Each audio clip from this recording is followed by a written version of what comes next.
ఎలా ఉన్నారు మీరు అందరూ? అందరికీ నమస్కారం అండి. ఇది రెడీమేడ్ మిక్స్ ఉప్మా రవ్వ. ఇది ఎలా చేయాలంటే, ముందు బొంబాయి రవ్వని బాగా ఫ్రై చేసి ఒక బేసిన్లో వేసుకోవాలి.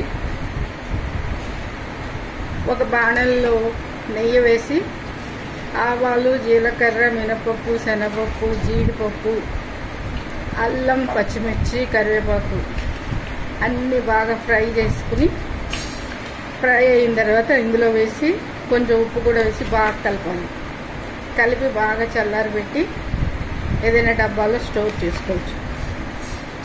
కాలేజీకి వెళ్ళే పిల్లలకి, కొత్త ఉద్యోగం చేసే లేడీస్కి బాగా ఉపయోగపడుతుంది.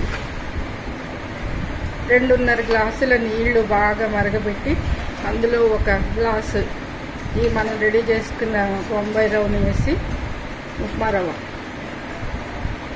బాగా కొంచెంసేపు కలిపి మూత పెట్టేస్తే, స్టవ్ ఆపేసి మూత పెడితే కాసేపటికి ఉప్మా రెడీ.